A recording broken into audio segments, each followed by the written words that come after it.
I wouldn't go in there if I were you.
What dreams do your employees have for their super? Oh, mate, I'm going to buy a motorcycle. Buying a motorcycle can be dangerous. I suggest you invest in superannuation. I'm going to go on a holiday. No, keep your money in superannuation. I'm buying a speedboat. Excuse me, I'm still talking about superannuation. Oh, shut up, you boring old fart. Put a sock in it, Poindexter. Superannuation. So we can sound like you, Bernie. Are you making fun of me? What do you reckon? Hey, leave me alone. Superannuation. Who wants to listen to this boring old fart?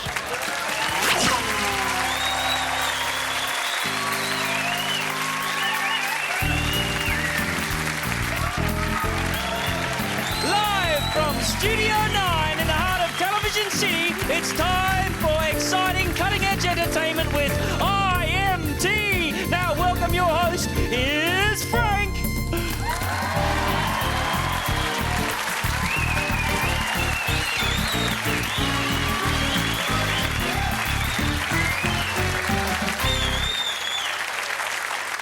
How about the economy, eh? They reckon the dollar might be going down again. Sounds like a girl I used to know. What do you reckon of that one, Steve? Hey, look at me. Look, I'm a dick. Look at me, Frankie, I'm a dick. Yeah, good one, Steve. What about women, eh? All this talk about the women's movement. I like that, you know, women's movement. I just hate it when they cross their legs. Frank, look at me. Look, what am I now? Look at me. I'm a dick with balls. I reckon he's a poof. What about you? Anyone in the audience reckon he's a poof? Look at me. Look, I'm a poof. No, look, you know, it's ones you put your feet on. Look at me, Frank. I'm a poof. Look at me. Put your feet on me, Frank. And coming up on tonight's show, a good mate of mine, the multi-talented, award-winning and one of the funniest men in the world, the incredible Ugly Dave Gray. And there's more. We have the pleasure tonight of welcoming back an artist who started their career on Young Talent Time and has since gone on to have massive recording career and international success. Of course, I'm talking of the amazing little Joey Parody.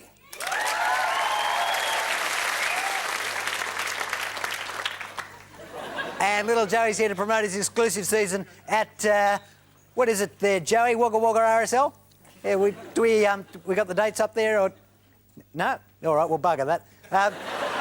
I'll sing the song. Yeah, thanks, Del.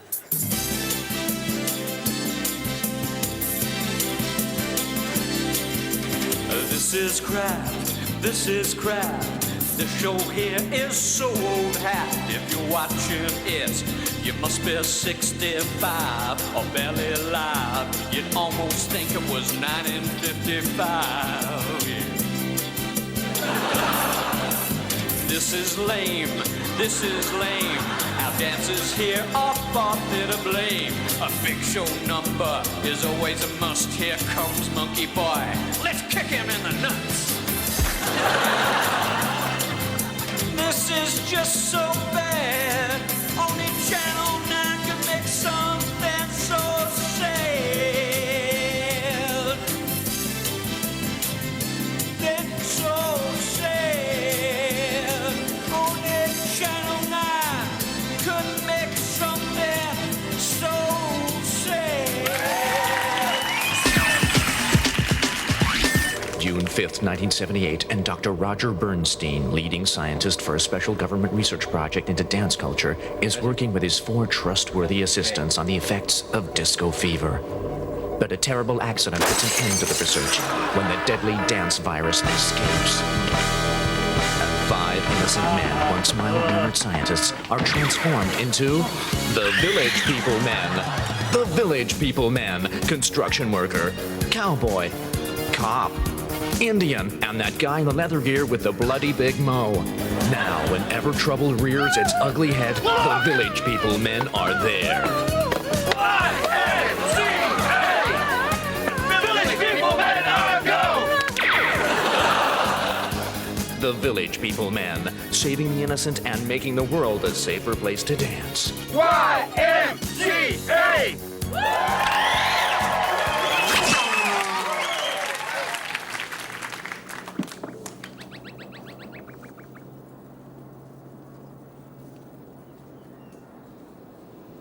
Excuse me, but I think your fly might be undone.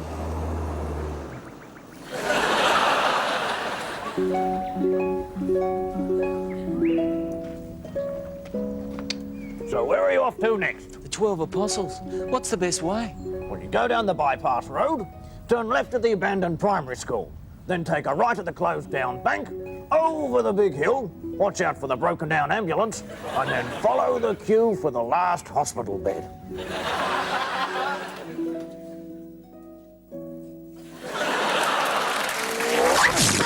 What dreams do your employees have for their super? Eat something. Maybe some bread.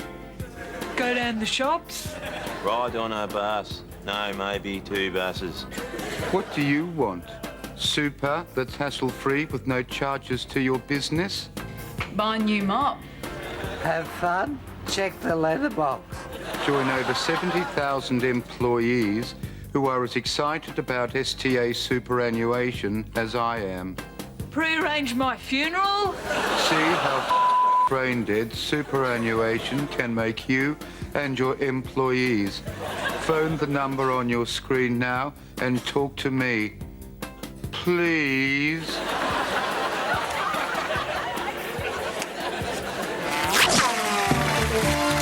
And coming up now on Channel 9, we take an in-depth look at all today's news and current affairs as we join your favourite footballers, Steve-O and Mick, as they bring you up to date. Welcome to Up to Date. Yeah, the show where we take the issues of the day and stick it... Sorry, mate. No, we've got a somber mood on the show tonight because we've got to apologise for a couple of things what we said in last week's show. Right, here goes. Mick and I unreservedly apologise for slandering the following people, organisations and countries. The Sizzler chain of family restaurants. Yeah, you know, when we said it was bad, we meant bad like Michael Jackson bad, you know, like good bad, you know? Yeah, like not crap bad or bad, good bad. Yeah. Next, we'd like to apologise to the people of Adelaide. Yeah, when Steve-O said it was a shithole, he meant it in a nice way, you know? Yeah, like, what a top shithole. Yeah. Not like, gee, what an absolute shithole. That's Brisbane. No. We love Brisbane, huh? We love this Brisbane, your grass, mate. Oh, yeah, Brisbane's a grass shithole. Okay, who's next? The Wiggles. Wiggles. Yeah, mate. When we said that Dorothy the dinosaur does to the Wiggles what Monica did for Bill, we were talking about... typing. Nah, shorthand, mate. Bit of general help around the orifice. Steve-O, you're doing it again, mate. You're doing it again. Sorry, little fella. Yeah, we also got to apologise to Eddie Maguire, Fatty Vorton, and the memory of Mother Teresa. Oh, for Christ's sake! That's enough! I can't apologise anymore. I stand by what I've said.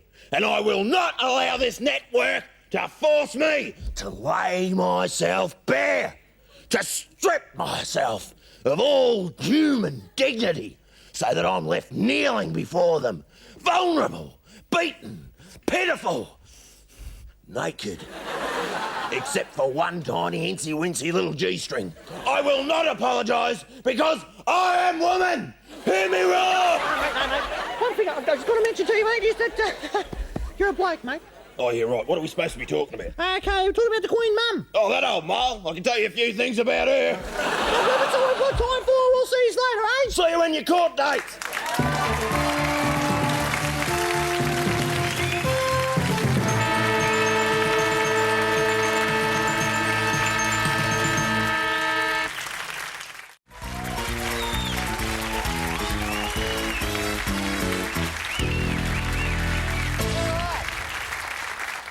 Good stuff. Well, welcome back to IMT, and now it's my pleasure to introduce a very special man. Showbiz great, a real saint, humanitarian, and a great storyteller, star of stage and screen, the amazingly versatile Mr. Ernie Sigley.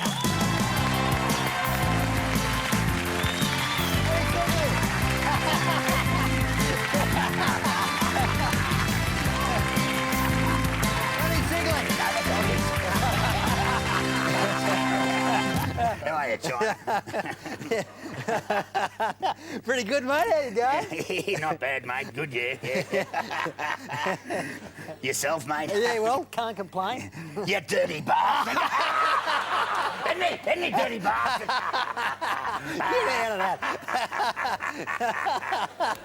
that. So, mate, what have you been up to? Oh, not much, mate, you know. Sitting at home on me Pat Malone, you know. Yeah, anything interesting? Oh, no. Not really, no.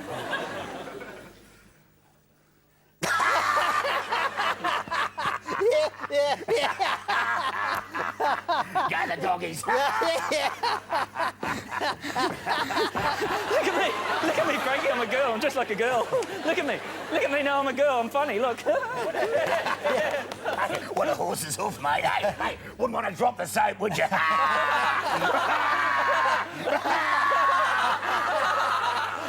Mate, you're great. We'll be back with more IMT after this. Hey, you look at me. What do your employees want for the fuba? What did he say? I don't know. Strong retains winner sales commencing Eden Anato Retundum Savas. For God's sake, what the hell's he talking about? Stuffed if I know. What do you want? Super that's Hasselhoff with no charge to your busy bees? Subtitles. This ad needs them.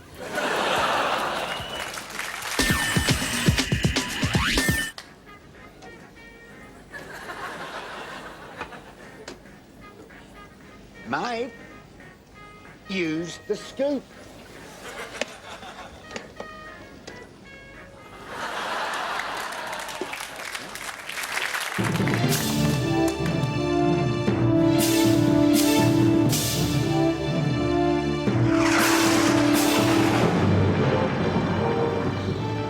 This wild forest chicken will make for some fine eating, Gabriella.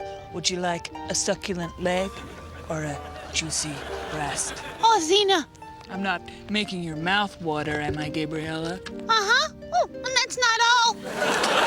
By the seventh seal of Ally McBeal, who goes there? Yeah! Please, save me. My village is being terrorized by a terrible cyclops. I seek the one they call Xena. They say she is brave and strong. They say she is full of courage. They say she has incredibly huge bazoomas. Well, that's me then. Then prepare to meet your doom, warrior princess. When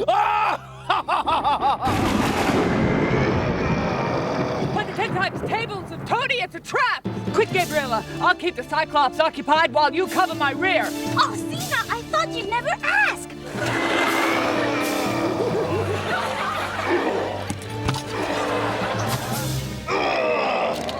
Now, Xena, it is time for you to die. Daddy, will the tooth fairy make a visit when my tooth falls out? There's no such thing as the tooth fairy, sweetheart. That's just a story grown-ups use to distract little kiddies from the agony they feel when their tiny little tooth tears away from their innocent little gum in a frenzy of ripping flesh and searing pain. Now, Harry... She's got to learn, love. She's got to learn. So this one's Elaine and me erecting the tent. Oh, excuse the French, erecting. This is Elaine cooking the dinner in the caravan kitchen. It's a nice kitchen too. That all gas things was all very good. This is the caravan kitchen on fire. This is me in the caravan having a bit of a shower. Oh, it's a bit shocking. You can see it all there, can't you? Oh, nudie, Rudy, Nicky, Nuna. That's one for the X-Files, is it? And this is all of us sitting around the campfire having a bit of a sing-along.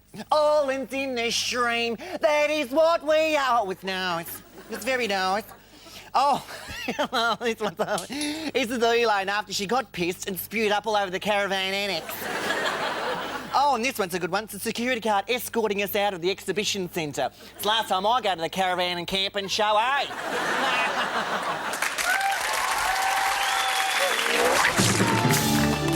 Now, Sheena, it is time for you to die. Not so fast, Brown Eye. Oh, the dancing dipstick of David Duchovny. It's Hercules. Oh, Hercules! You wouldn't hit a cyclops with glasses.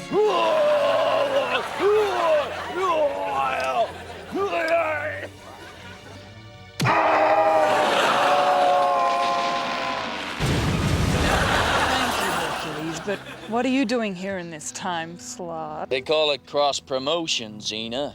I'm here to help save your ratings. Xena, you're hurt. I should give you a sponge bath and a massage. Why don't you come back to my 6:30 time slot with me, Xena? I know you and I'd make a great pair. Xena? We don't need a man's help, now do we, Xena? Do we, Xena? No, Gabriella. I feel somehow different, somehow like a whole new world of possibilities have opened up to me. We both know that all men are bastards! Thank you, Hercules. I couldn't have fought that one-eyed cyclops by myself. You think you could fight a one-eyed snake by yourself? Well, there's the first time for everything.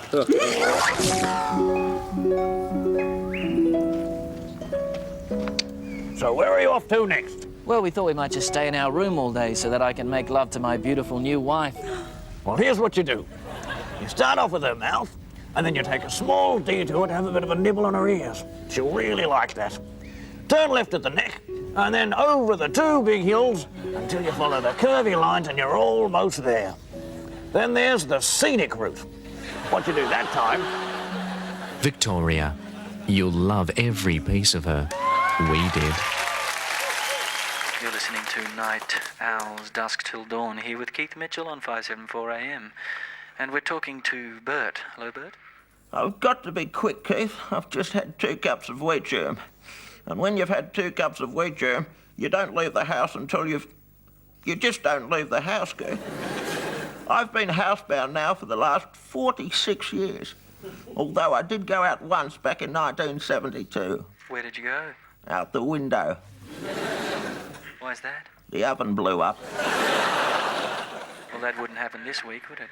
I mean, what with the gas shortage? I saw a story on a current affair how this gas problem is causing gas rage. 5 young people at a bus stop were beating up a chap because he didn't stink. And my car's on gas too, Keith, but it's been playing up. What's wrong with it, Bert? Oh, it keeps backfiring. Just needs a bit of a run up the country. Off a bloody cliff. You know, the valve on the rear end's just about shot, Keith. Keeps leaking gas. Pearl said that if I don't get it fixed, she's going to move out. Why would she move out if the valve on your car's rear end is leaking gas? No, the valve on my rear end's leaking gas. She can't stand the smell. She said she'd rather stick her head in a bucket of pickled onions. I said, stop thinking of yourself. There's bigger problems in the world. What about the hole in the ozone layer? She said if it wasn't for your leaking valve, there wouldn't be a hole in the ozone layer. But you see, Keith, my large intestine's been shortened. That's the poo tube, you know. That's a little bit more information than we needed there, Bert. Well, the information's getting shorter every time they operate. It's got to the stage where I might as well just chew my food and spit it straight into the toilet. Coming soon to a cinema near you. The story of a woman who doesn't look where she's going. Sliding doors.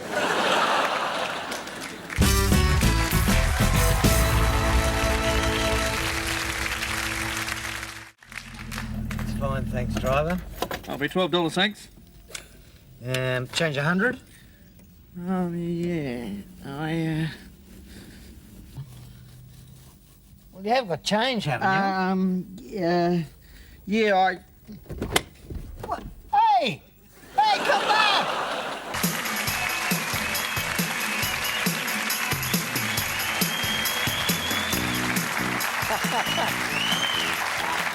Welcome back to IMT and having a bit of suck it and see how we Steve. I'm a baby, look, I'm a baby, look. Okay, it's time to put on your thinking caps and open your minds to the insightful comedy visions, yeah right, of the Morris Report. Well, thanks, Frank. In showbiz news, surprises all round when Tommy Lee reckons that Pamela Anderson's a slut.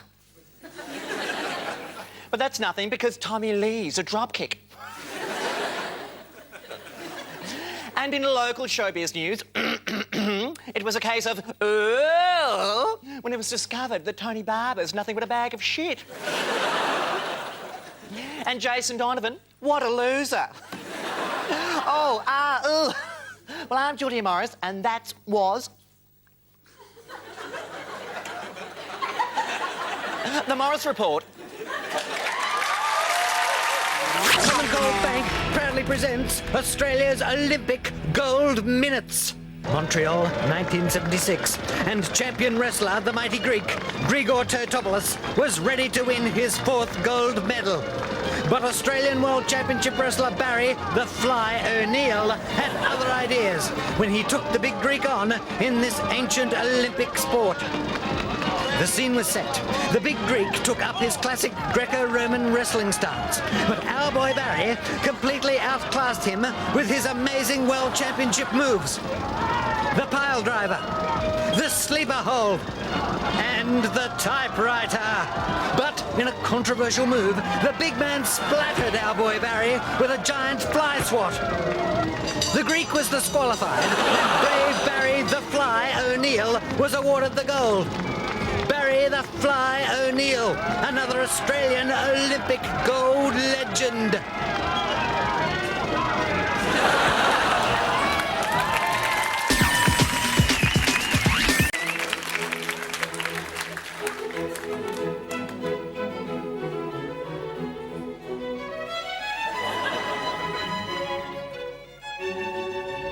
Hello, and welcome to this week's episode of The Story of Art. Remarkable, isn't it? This miraculous figurine was fashioned at the end of the 19th century. And like many statues of the time, it's a nude. But notice how the artist has imbued the statue with a hidden meaning.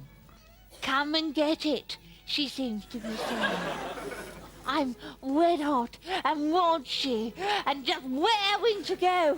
Throw me on the ground and make me a woman. Take me. Got a little tart. Dirty, dirty little wretch. Dirty, dirty, dirty, dirty, dirty. Excuse me, coming through. Woman with a child. Woman with a child coming through. So did I miss much? Did I miss? See, poor old Larry here, he couldn't decide if he wanted the red doggy suit or the blue doggy suit. You know how it is. Poor little thing. Aren't you sweet as the day is long now, aren't you, love? It's a cross between a bulldog and a shih tzu. Guess that makes him a bullshit.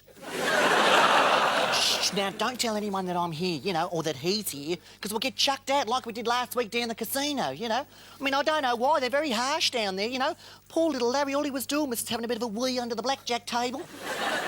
Everyone else does it, you know. All he was doing was marking his territory. At least that's what Elaine calls it when she does it, you know. Oh, yes, I love him so much, and you love me too, don't you, Dale? He must. He's just marked my territory too, Danny. Oh, that's not nice, Larry.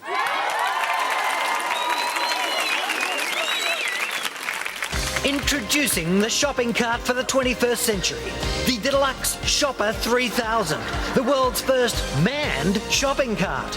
Say goodbye to painful bending over. The Deluxe Shopper 3000 does all the work for you. These days, security is of the utmost importance.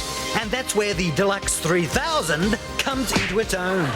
Yes, at last, a shopping cart that shops, protects, and makes you a nice cup of tea. The Deluxe Shopper 3000. Another great job creation scheme from Centrelink.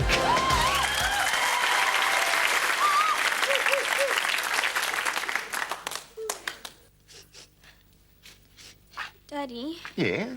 do you think Patches has gone to heaven? Oh, sweetheart. When Patches died, he went straight into that hole in the backyard, and he's still there now. Unless the foxes dug him up to feast on the rotting shreds of his carcass. Oh, now, Harry. She's got to learn, love. She's got to learn.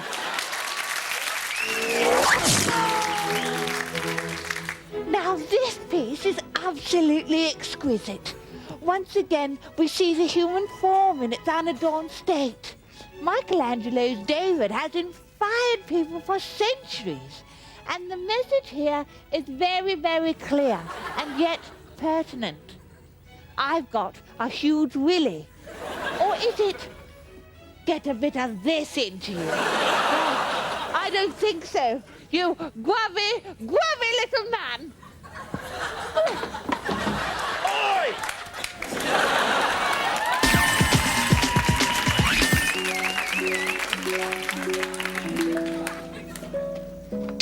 So where are you off to next? The 12 Apostles. What's the best way? Well, what you do, you take the Grand Prix track to the casino. Turn left at the pokies, right at the roulette wheel, and that'll take you to the blackjack table. What about the 12 Apostles? Oh, we had to sell those off to pay for the Grand Prix in the casino.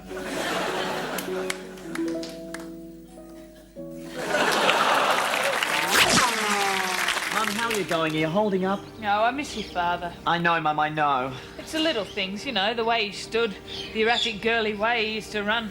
I understand. Oh, after all this time, I still miss him. I know, Mum, and that's why I bought you this. Thank you. Now I won't miss him.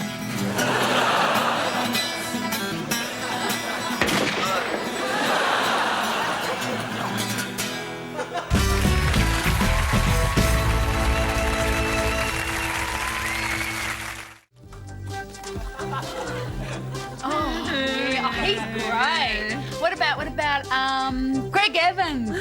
He's a spark! In the 80s. They came from the vast steppes of Russia, the olive groves of Greece, the 7 hills of Rome. They changed the course of 20th century cuisine. They are the great salads of the world. In 19th century Ireland, the popularity of potato salad led directly to the great Irish potato famine and the deaths of millions of people. Vicious bastard of a salad! Over the next 26 weeks, we'll uncover the fascinating stories behind the world's greatest salads. Greek, potato, Russian, green, and more. The Roman Emperor Caesar had originally wanted to call his salad the Julius salad, but a slave in Antioch had copyright on the name and refused to give it up. It was an appalling state of affairs. Why is a green salad so called? Is coleslaw a salad? During which war was salad used as a weapon? Find out the answers to these and other fascinating questions tomorrow night at 7:30 on Great Salads of the World. Followed by main meal and dessert at 8:30 and at 9:30, The Bill. Ah, I see you've been to the confectioner's. Yes, but one doesn't get nearly as much as one used to for a penny.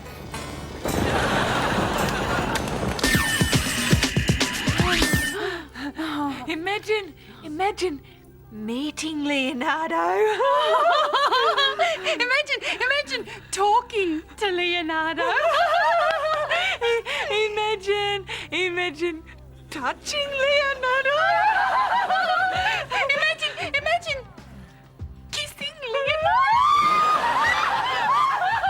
Oh my God! I just thought of something. What? I've never pashed anyone before. I've kissed my grandmother. Really? Yeah, but she's got no teeth and she smells like cat food.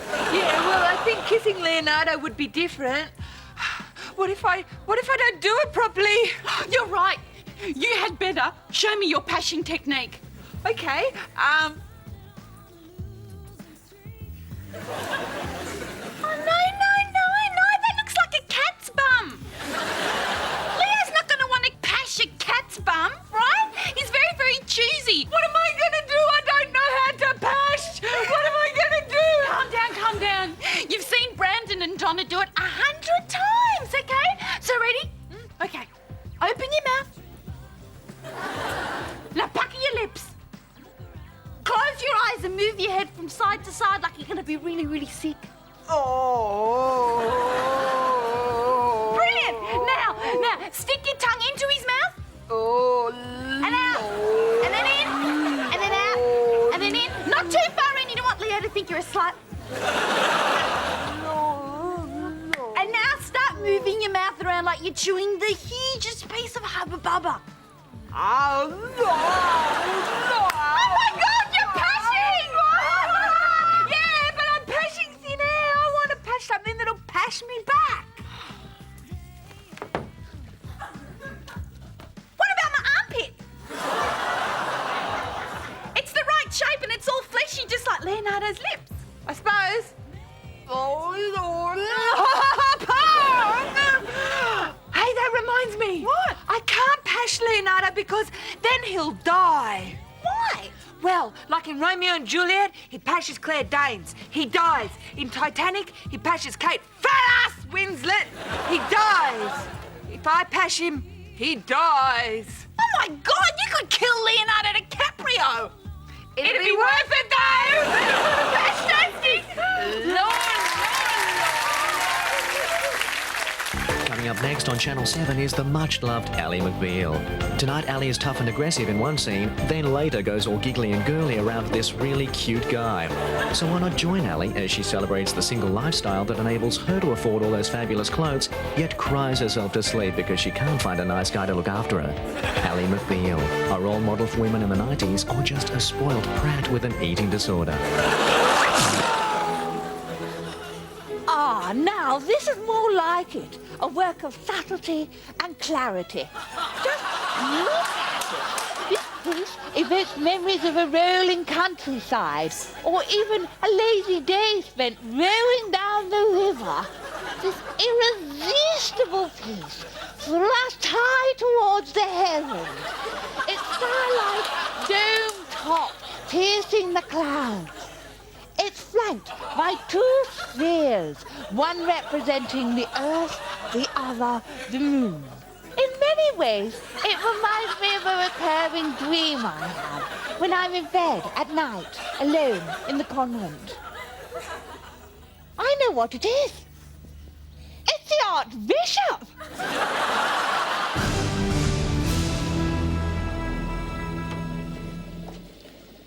Here at the Kaufman Institute, we've glued Jane's head to this microscope.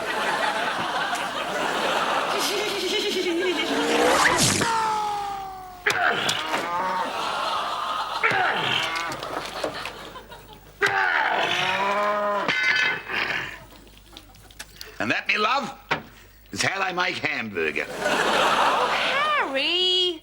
Well, she's got to learn, love. She's got to learn.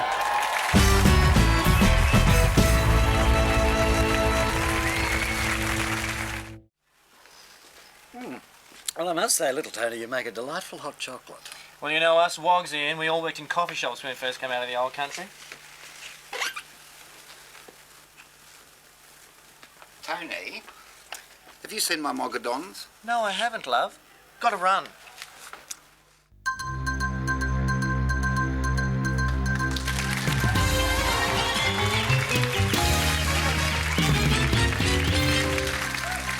Ladies and gentlemen, coming to you from the news capital of the world, it's time for the Ferksted 4 News, and here's your new host, Little Tony Amore. That's me!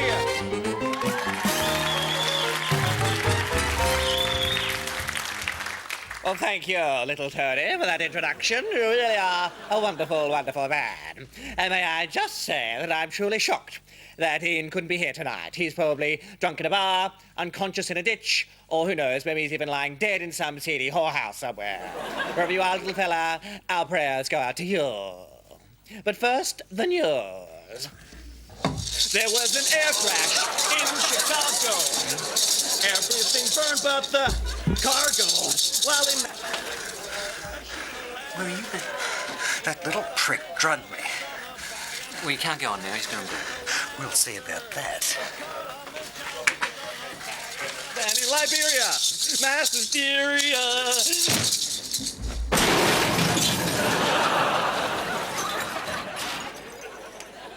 Good evening, I'm Ian Goodings, and I am your 4 o'clock news reader. And I'd like to apologise for that minor disruption. But ahead in tonight's news, all work and no play causes a man to die of overwork.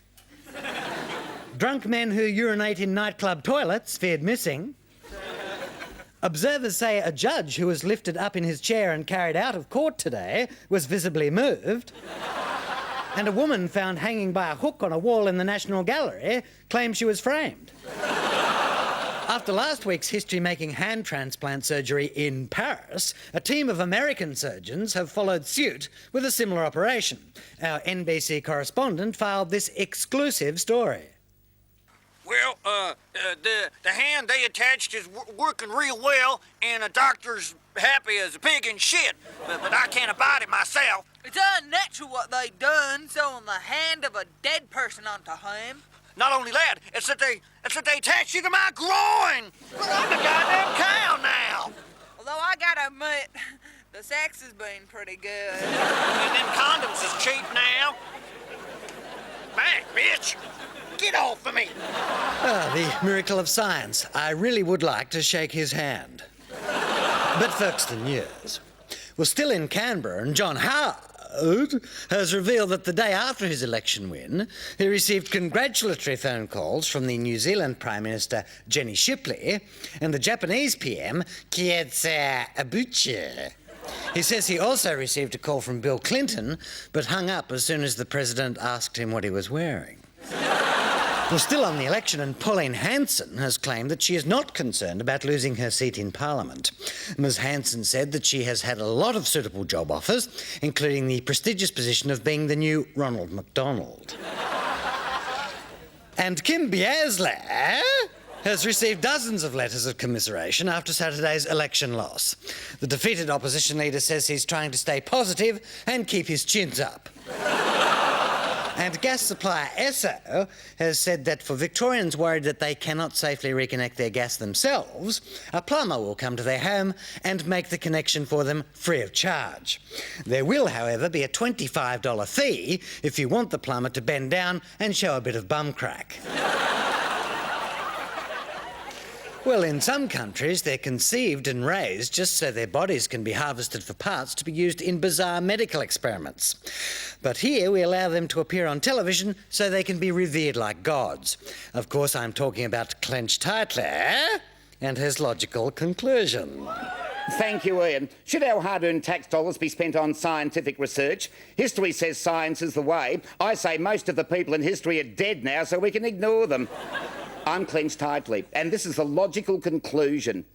What has science done for mankind? Viagra's all very well if you're suffering from a deficiency in the doodle department, but what about those of us who are afflicted by other, more serious conditions like baldness? What can science offer the millions like me, for whom not even a cushy, highly paid job as a television fruitcake can compensate for the fact that they've got more hair on their flabby pink backsides than on their heads? After years of trying every baldness cure suggested by science, from the creams and jellies advertised at the back of Arse Bandit magazine, to putting a duck in my head for 3 hours every Wednesday, all without success, I'm convinced that mankind should abandon its pursuit of science and make a triumphant return to the Dark Ages. The Dark Ages were only dark because nobody had invented electricity, and as we enter the 21st century, now is the perfect time to have another crack at them. Abolishing science would allow the government to redirect its resources into witch burnings and Medicare rebates for soothsayers. So turn back the hands of time, I say. I'm clenched tightly. And that's the logical conclusion. In a clench, old son, when you die, your tombstone won't read R.I.P., it will read P-R-I-C-K. You think so? Beaut. Oh, yeah. Well, that's all we've got time for. I'd just like to say thank you to little Tony for drugging me before the show. And if little Tony, you are watching, run like hell, son, because I'm coming to kick your head off. Good night.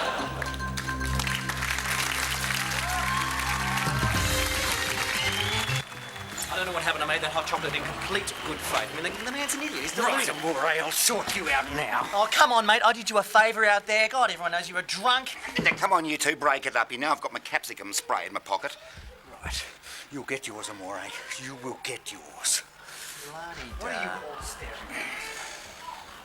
How many of my moggies did you give him? 2. You idiot. Should have been 4.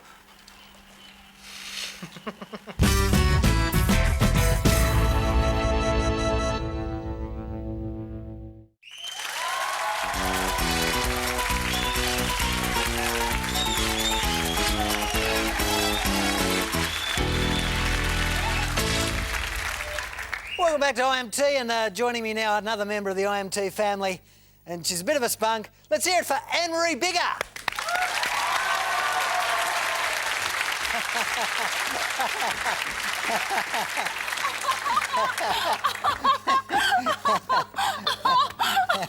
You're off, Frankie. What do you reckon, boys? You'd have a crack, wouldn't you? Oh, Frankie, you're off. So you've been out shopping again, surprise, surprise, women, eh? And but you would have a crack, wouldn't you? And, you bought just another couple of weird and unusual things to show us. I went shopping and I bought these amazing... Oh, look, I've had so much fun this week. So much fun this week. Amazing thingy-wingies here called... matches. I tell you what, Anne-Marie, I've got a match for you. Your ass, my face. How do these matches actually work? You take these little sticky wickies out and you hit them on the side of the little boxy. And there's fire. That's great. What do you think about that, eh? Hey, pretty good, eh? Hey. Frankie, look at me. I'm naked. Like, I'm totally nude. Like, if I took my hands, you can see my penis and my testes. Look at me, Frankie.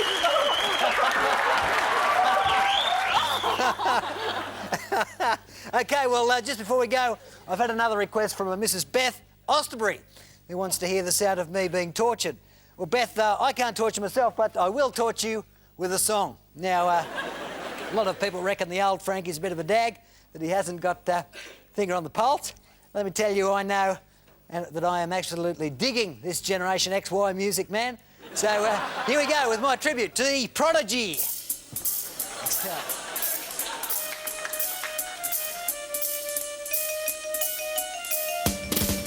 Side